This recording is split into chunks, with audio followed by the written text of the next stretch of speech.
그 원로 그룹들이 이제 그 회의를 앞두고 의견을 취합해서 네. 아주 강한 어조로다가 더는 혼란스럽게 하지 말라 이렇게 전달을 했다는 겁니다. 네. 그러니까 이제 이게 뭐 그리고 이제 뭐 정치라든가 사회 전반에 걸쳐서 여러 가지 이제 자기들이 보는 문제점을 아주 그냥 그대로 지적을 한 모양입니다. 사실 시진핑 입장에서는 장점인도 돌아갔고 후진타오 같은 경우도 전임자.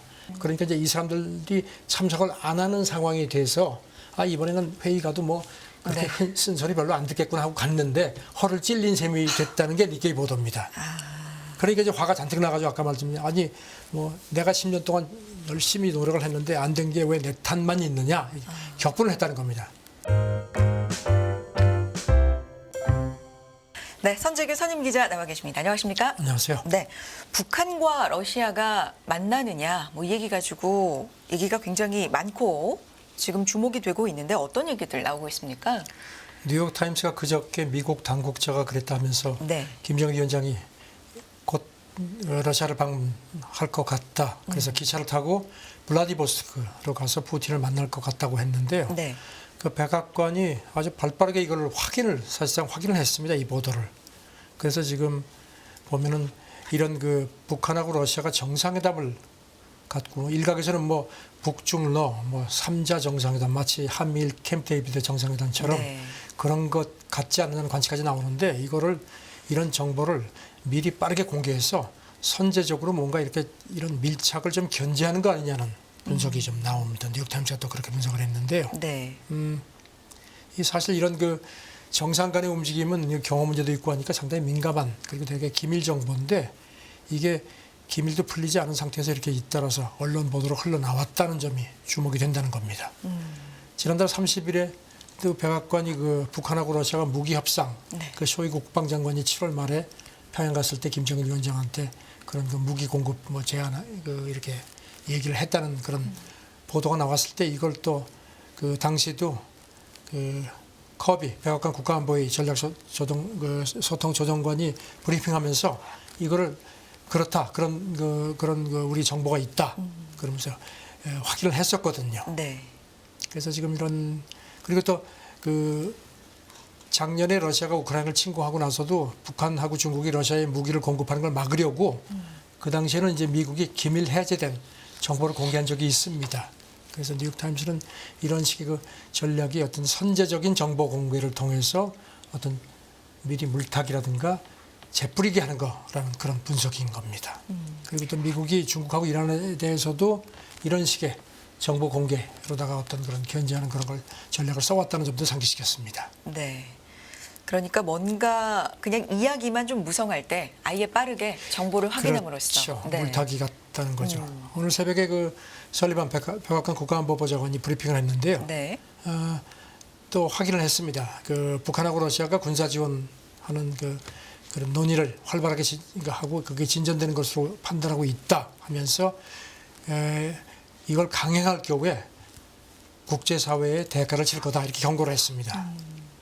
그리고 또 이제 북한 지도자 이제 김정일 위원장이 이런 그 러시아의 무기 지원 요구를 그 정상급 대화로 연결하는 잠재적인 기회로 보는 것 같다. 이렇게 또 그 북한하고 러시아 정상회담 가능성을 거듭 상기시켰습니다. 네.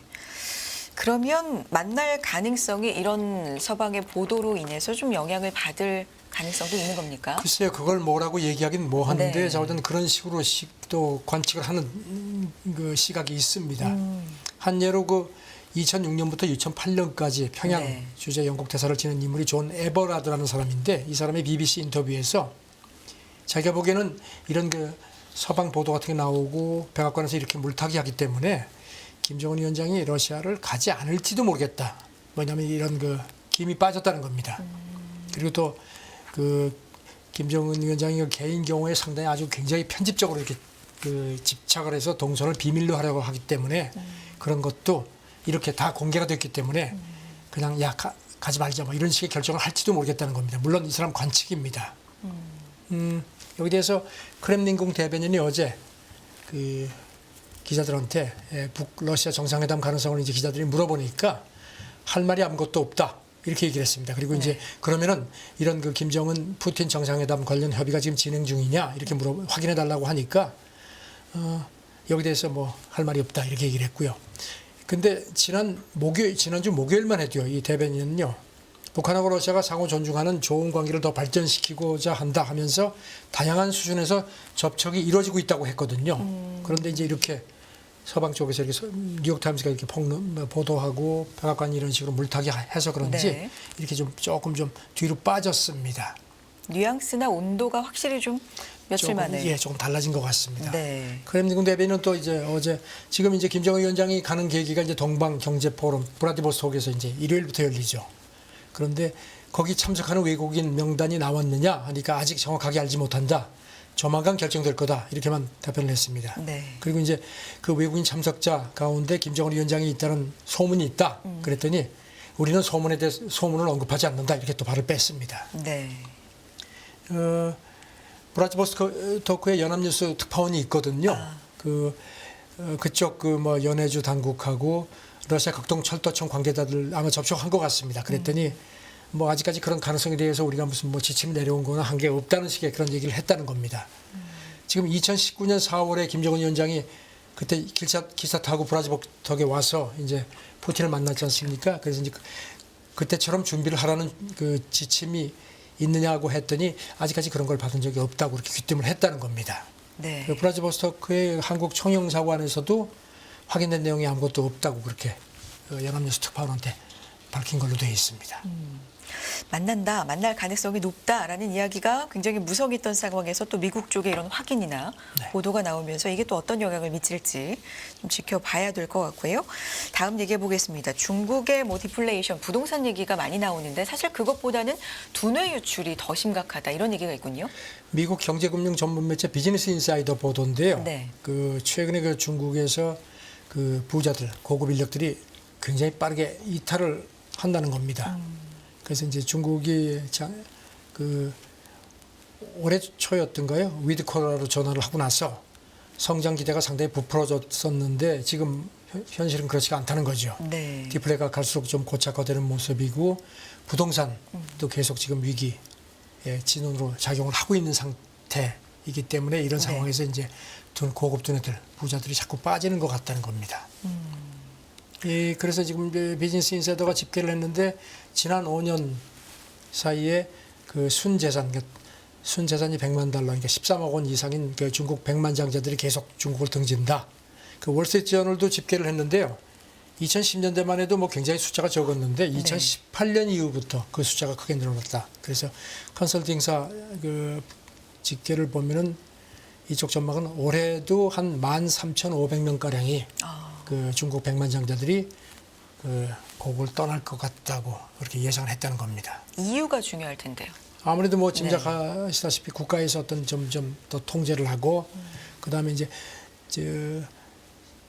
최근 몇 년간 이제 그 알리바바 같은 그 큰 IT 기업들에 대해서 아주 공격적으로 단속을 했죠. 물론 최근에 와서는 조금 좀 주춤해지긴 했지만요.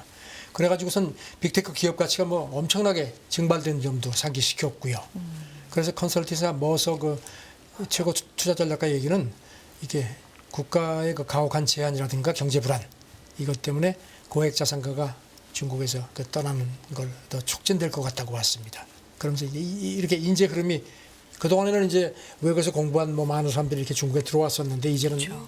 이 나가는 흐름으로 바뀌었다는 겁니다. 그래서 불과 2년 전만 해도 스타트업들이 빠르게 중국에서 일어났죠. 그래가지고 중국이 뭐 혁신의 허브라고 했었는데 이제는 상황이 달라졌다. 그 사람들이 더 나은 정치적 삶과 정치적인 안정을 위해서 서유럽이나 북미 쪽으로 많이 이동을 한다는 겁니다. 그래서 지금 중국 뭐 경제 위기도 있지만 두뇌 유출도 굉장히 큰 문제다 이렇게 지적을 했습니다. 두뇌 유출 같은 경우는 당장도 당장이지만 뭐 몇 년 뒤 성장 그렇죠. 동력 이런 것에 성장 도덕이니까요. 그래서 네. 더 이게 큰 영향을 줄 거라는 겁니다. 네. 다음 얘기해 보겠습니다. 이탈리아가 중국의 1대1로 탈퇴를 한다 안 한다 이 얘기 전해주셨었는데 가닥이 좀 잡힌 겁니까? 이제 그 이탈리아 부총리 겸 외무장관이 중국 방문하고 이제 어제까지 방문하고 이제 돌아갔죠. 월스트리트저널에 이제 이거를 이제 배경을 여러 가지 분석을 했는데요. 일단 이탈리아는 1대1로 해서 빠지는 쪽으로 가닥을 잡은 것 같다. 네. 다만 이제 어제도 말씀드렸지만 어떻게 빠지느냐 중국을 자극하지 않고 이제 그 부분을 이번에 많이 얘기를 한 것 같다는 겁니다. 네. 그래서 이 타야니 그 부총리, 이탈리아 부총리가 그저께 베이징에서 기자들한테 1대1로 우리가 큰 성과를 거두지 못했지만 그게 중요한 건 아니다. 이렇게 조금 애써 강조를 했습니다. 그래서 이번에 중국하고 경제 유대를 강화하기 위한 방안을 추진키로 했다. 그러니까 이제 이거는 뒤집어 말하면은 1대1로에서는 빠지는데 대체 경협 방안 같은 걸 지금 우리가 협의를 했다. 그렇게 얘기를 하는 겁니다. 기억하시겠지만 2019년에 G7 회원국 중에서 유일하게 1대1로에 가입을 했죠. 그 당시는 이제 지금 멜로니 그 총리 정부 전 정부죠. 그런데 지금 짐작컨대 미국은 계속 지금 빠지라고 이탈리아를 압박해왔다는 겁니다. 네. 이게 이제 저널지적이고요. 그리고 또 멜로니 총리가 지난 7월에 백악관 갔을 때도 바이든한테 여러 가지 옵션을 여전히 평가하고 있다. 그러니까 이제 조금만 기다려달라는 식으로 얘기를 한 걸로 상기시켰습니다. 이탈리아 국방장관은 이탈리아 매체 회견에서요. 전임 정부가 이렇게 1대1로에 참여한 게 즉흥적이고 형편없는 행동이었다. 그래서 문제는 중국과의 관계를 훼손하지 않고 어떻게 빠지느냐. 이게 속내를 아주 그대로 드러냈습니다. 사실 이탈리아가 1대1로 가입했을 때는 뭔가 기대가 많았는데 네. 중국에서 투자도 별로 없고 수출 무역 적자 같은 것도 개선될 줄 알았는데 오히려 별 진전이 없었다는 겁니다. 네. 이게 핵심인 것 같네요. 중국과의 그렇습니다. 관계를 훼손하지 않고 빠지긴 빠질 건데 어떻게 빠질 것이냐. 이제 멜로니 네. 이탈리아 총리가 올가을에 이제 중국을 방문할 예정이라는 점을 이제 저널이 상기시켰습니다. 이제 그때까지는 뭔가 확실하게 이제 뭔가가 나와야 될 거다. 왜냐하면은 12월 22일까지 이제 5년 기한이 끝나고 어제도 말씀드렸지만 만약에 그때까지 이탈리아가 우리 나간다는 얘기를 하지 않으면 자동적으로 5년이 연장되거든요. 그래서 이제 그 전까지 뭔가 이제 이렇게 정리가 돼야 되는데 여기 대해서 이제 이탈리아 전 고위 당국자가 중국과의 우호적 관계가 손상되지 않도록 어떤 재치, 품격 그리고 외교적 공정함을 동원할 필요가 있겠다. 그렇게 얘기를 했습니다. 그러면서 이제 프랑스하고 독일 같은 경우는 네. 이렇게 이런 1대1로 참여하지 않고도 중국하고 어떤 실익에 보는 그런 경쟁 관계를 이제 유지해 오는데 이탈리아가 그거를 벤치마크할 필요가 있다고 했습니다. 또 이름을 밝히지 말라는 이탈리아 당국자도요. 중국 역시 이런 사정을 자기들이 짐작을 하고 조용하게 논의가 이루어졌으면 하는 것 같다 이렇게 얘기를 했습니다. 그래서 공개적으로 이게 너무 드러나면은 자기들 대외적인 어떤 위상이라든가 체면 같은 것도 문제가 되니까 이탈리아가 이제 이런 거를 고려를 해서 조용히 빠지는 그런 방안을 지금 서로 이렇게 모색을 하는 것 같다는 겁니다. 서로 잘 헤어지는 방법. 그렇죠. 조용하게 네. 이별을 대판 싸우고 나가는 것보다는 조용히 실리를 취하는 게 좋겠다는 그런 식이죠. 다시 안 볼 사이 아니고. 그렇죠. 네. 그런 상황으로 간단히 얘기하면 좀 보이고요. 다음 얘기해 보겠습니다. 화웨이 쇼크가 요즘에 미국에서 굉장히 좀 얘기가 많이 되고 있습니다. 그 화웨이 얘기를 좀 해볼 텐데 중국에 밀착한 사우디에 데이터 센터를 오픈한다. 이거 어떤 얘기죠? 미국이 아주 화웨이를 아주 집중적으로 두들겨 와서 화웨이가 상당히 애를 먹었죠. 네. 그런데 이제 그래서 이제 클라우드 서비스 쪽으로 많이 돌아가서 이게 이제 제법 매출이 이제 많이 올라왔다는 그런 집계도 나왔는데요. 네. 지금 보니까 사우스 차이나 모닝 포스트가 어제 전했는데 그저께 화웨이가 사우디 수도 리야드에 중동의 첫 데이터 센터를 열었다는 겁니다. 전 세계적으로는 30번째라고 합니다. 네. 앞으로 5년간 현지에서 개발자 상당수를 지원하고 그다음에 중동 IT 기업 1,000곳, 그다음에 스타트업 2,000곳도 이렇게 도와주려고 한다는 겁니다. 그리고 이제 화웨이 그 지역 대표 얘기는 중국 기업들이 사우디 시장에 들어가는 것도 도와주고 이런 중동 아프리카 전체에 걸친 어떤 매출 확대 그런 기반을 삼겠다는 식의 목표를 제시를 했습니다. 사우디도 여러 가지 프로젝트를 통해서 석유 의존도를 좀 줄이겠다라는 게 목표잖아요. 그렇죠. 알려진. 비전 네. 2030 무함마드 빈 살만 왕세자가 이걸 집중 투자하는데 그런 거하고도 맥락이 맞다는 거죠. IT 쪽으로 네. 이제 계속 IT 경제로 전환하려는 목표하고도 맞아 떨어진다는 겁니다. 지금 보니까 미국이 트럼프 행정부 때 이제 화웨이 제재하기 시작했고 유럽연합도 이제 계속 자꾸 압박을 하니까 이제 유럽연합 쪽에서도 안보 때문에 회원국들한테 화웨이 5G 네트워크 차단하라는 이런 권고도 하고 있는 상황이죠. 네. 그래서 이제 화웨이가 이걸 돌파하려고 클라우드 컴퓨팅을 포함한 신규 사업 적으로 확정을 했고 그래서 지난해 같은 경우는 클라우드 부분 매출이 우리 돈으로 한 8조 2천억 원이 넘었고 올 상반기도 한 4조 한 4천억 원 정도. 꽤 그래도 나름 발판을 다진 걸로 그렇게 나타났습니다. 네. 시진핑이 사우디를 방문했을 때 이런 얘기들이 예. 계획이 좀 나왔었나 작년 봐요. 12월에 갔었죠. 네. 그때 사우디하고 500억 달러, 우리 돈으로 한 66조 원 정도 투자 협정을 맺었습니다.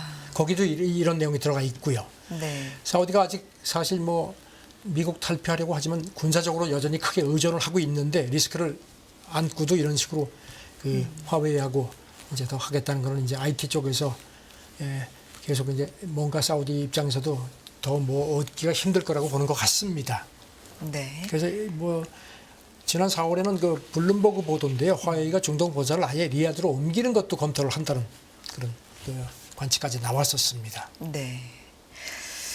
그런 가운데 미국이 엔비디아, AMD가 AI용 반도체를 이 중국뿐 아니라 중동에도 통제한다. 이런 그러니까 얘기가 중동을 나왔네요. 통해서 네. 중국으로 이렇게 넘어가는 걸 막으려는 것 같습니다. 아, 중국으로 넘어가는 걸 최종적으로 네. 막으려는 그러니까 건데 뭐 중동 중동 어떤 쪽으로도. 나라인지는 아직 그 거명되지 않았는데요. 네. 엔비디아가 지난달 말에 미국 그 증권거래위원회에 그 분기 실적 보고서를 제출하면서 그 미국 정부로부터 중동 일부 국가를 포함한 특정 고객한테 A100 그다음에 H100 제품군을 판매하려면 별도의 허가를 얻어야 한다는 점을 통보받았다고 그렇게 밝힌 걸로 되어 있습니다. 네. 그리고 또 엔비디아 경쟁사 AMD도 역시 미국 정부로부터 비슷한 통보를 받은 걸로 소통들이 전했습니다. 미국은 이란, 시리아 같은 데는 아예 반도체 수출을 금지하고 있는데 이제 이런 중동 그동안에 약간 좀 자기들 우호국 같은데 최근에 고무신을 슬슬 돌려심는 나라들을 아마 제재를 하려는 것 같습니다. 그렇군요. 이렇게 계속해서 뭐 통제하고 막고 이러려고 하는 와중에 화웨이가 내놓은 뭐 스마트폰 같은 경우에 7나노를 독자적으로 이제 만들 수 있다라는 그렇죠. 것이 좀 간접적으로 드러나기도 하면서 좀 충격을 받은 것 같은 모습인데요. 뭐 영원한 친구는 없는 것 같습니다. 이 앞에서는. 네. 다음 얘기 좀 해보겠습니다. 니케이 보도인데요. 시진핑이 원로그룹 쓴소리에 발끈. 근데 국제사회 체면 고려해서 G20을 불참한다. 에이펙 참석도 불투명하다. 이거 어떤 얘기죠? 지난번 브릭스 정상회담 때 비즈니스 포럼에 원래 시진핑이 연설하기로 했는데 안 했죠. 그리고 G20 인도에서 열리는데 인도는 사실 그 국제형사재판소 회원국이 아니기 때문에 가도 그 푸틴이 가도 뭐 체포영장을 이렇게 집행해야 할 의무는 없거든요. 네. 그런데 어쨌든지 푸틴이죠. 푸틴. 그런데 이제 네. 시진핑 같은 경우도 지금 보면은 그 이번에 G20 정상회담 리창을 보내죠. 총리를 보내기로 이제 중국에게 뭐 확인을 했죠. 그런데 지금 그 니케이 보도를 보니까 지난달에 이제 베이다이어 그 회의가 열렸는데 그때 원로그룹부터 좀 쓴소리를 들었다는 겁니다. 당신이 해가지고서 뭐 사회가 좀 혼란스럽고 경제도 이게 뭐냐 이런 식으로 해가지고 뭐 그때 엄청나게 측근들한테 화를 냈다는 겁니다. 이게 왜 내 잘못이냐. 그동안에 쭉 여러 세대에 걸쳐서 지도부들이 한 걸 이번에 한꺼번에 다 터진 건데 왜 나만 탓하느냐. 전임 정부 탓, 뭐 이런 네 탓이다 내 탓이다 그런 그 시비인 것 같습니다. 그래서 G20에도 2인자를 보냈다 이런 얘기. 그러니까 이제 니케이 보도를 보면요, 그 원로 그룹들이 이제 그 회의를 앞두고 이런 얘기 하자고 이제 의견을 취합해서 네. 이제 총대를 누구한테 매기했냐면은 그 얼마 전에 돌아간 장점인 최측근이 청지공전 부주석한테 당신이 가서 시진핑한테 이걸 전달해라 했는데 청지공이 와가지고 시진핑 앞에서 아주 강한 어조로다가 더는 혼란스럽게 하지 말라 이렇게 전달을 했다는 겁니다. 네. 그리고 그러니까 이제 이게 뭐 그리고 이제 뭐 정치라든가 사회 전반에 걸쳐서 여러 가지 이제 자기들이 보는 문제점을 아주 그냥 그대로 지적을 한 모양입니다. 그러니까 이제 사실 시진핑 입장에서는 장점인도 돌아갔고 호진타오 같은 경우도 전임자 작년 10월부터 이 사람이 행방이 묘연하거든요. 그러니까 이제 이 사람들이 참석을 안 하는 상황에 대해서 이번에는 회의 가도 뭐 그렇게 네. 쓴소리 별로 안 듣겠구나 하고 갔는데 허를 찔린 셈이 됐다는 게 니케이 보도입니다. 그러니까 이제 화가 잔뜩 나가지고 아까 말씀드린 아니 뭐 내가 10년 동안 열심히 노력을 했는데 안 된 게 왜 내 탓만 있느냐 격분을 했다는 겁니다. 그리고 이제 다른 방으로 자기 측근들을 불러가지고 이제 막 화를 내니까 이제 측근들이 이제 좀 가라앉혀라 하면서 G20 안 가는 게 좋겠다. 갔다가 예를 들어서 무슨 뭐 지금 중국의 경제 문제라든가 이런 여러 가지 네네. 이런 거에 대해서 공개석상에서 만약에 얘기가 되면은 이건 뭐 위상 문제 아니냐, 체면 문제다 하니까 그래서 리창이 대신 가는 걸로 그렇게 정리가 됐다는 겁니다. 네. 에이펙 같은 경우도 글쎄요, 지금 네. 그러니까 이게 얘기는 거의 뭐 중국 지도부의 어떤 내부 혼란이라고 봐도 무방하다는 진단을 했는데요. 에이펙도 지금 보니까 이런 상황을 고려하면은 11월 중순에 지금 샌프란시스코에서 미국 주도로 열리죠. 거기도 시진핑이 안 참석할까 할 수도 이런 있다. 그런 여기에 대한 의문도 지금 제기될 수 있다는 겁니다. 네. 니케이의 보도였습니다. 네. 네. 다음 얘기 해볼게요. 경제 부진 독일에 유럽 병자 꼬리가 다시 붙는다. 갈수록 우경화가 된다. 이거 누구 얘기입니까? 1998년 네. 독일 경제가 좀 별로 좋지가 않았습니다. 당시 통독 이후에 그 비용 때문에 그때 이제 유럽의 병자라는 그런 표현을 이제 썼다는 걸 미국 CNBC가 이제 상기시켰습니다. 그리고 이제 네. 독일의 그 민간경제연구소 몇 군데가 있는데 IFO 있죠. 거기 명예소장 이 사람이 올해 75살이네요. 한스 베르너 신 명예회장인데 이 사람이 그 이달 초에 이탈리아 그 암브로세티 포럼에 참석을 했습니다. 그때 CNBC하고 회견을 했는데 지금 이런 상황이 독일을 다시 유럽 병자가로 불리게 만들었고 그리고 자기는 독일이 이렇게 우경화하는 게 상당히 걱정스럽다 이렇게 지적을 했습니다. 그러면서 이제 가장 큰 이유로 그 현 독일 연정의 그 에너지 정책 이게 너무 비현실적이다. 2045년까지 그 탄소 그 중립을 하겠다고 하면서 하는데 지금 우크라이나 전쟁이 터지니까 러시아 에너지가 지금 뚝 끊어졌죠. 네. 그러니까 이제 위기는 기회다 해가지고 이제 그 이런 그 러시아 에너지 의존을 줄이겠다고 하는데 그 고통이 너무 크다는 겁니다. 가격이 막 뛰고 하니까 이제 독일 유권자들이 너무 실망스럽고 특히 여기다 또 겹쳐가지고선 독일은 이제 자동차가 주요 수출 품목인데 자동차 수출도 옛날 같지가 않다는 겁니다. 그래가지고는 작년 5월 같은 경우는 진짜 독일이 몇십 년 만에 처음으로 무역 적자까지 냈다는 겁니다. 물론 단기적이지만 네. 물론 이제 지난 6월 같은 경우는 흑자로 회복이 됐지만 네. 그러면서 이 베르너 신 회장 얘기가 이게 단기적인 현상이 아니다. 이건 그래서 독일이 유럽의 병자가 다시 된 것 같다고 지적을 했습니다. 지금 보면은 또 국제통화기금도 지난달 말에 전 세계 주요 경제국 가운데 독일만 유일하게 올해 마이너스 성장할 걸로 전망을 했거든요. 네.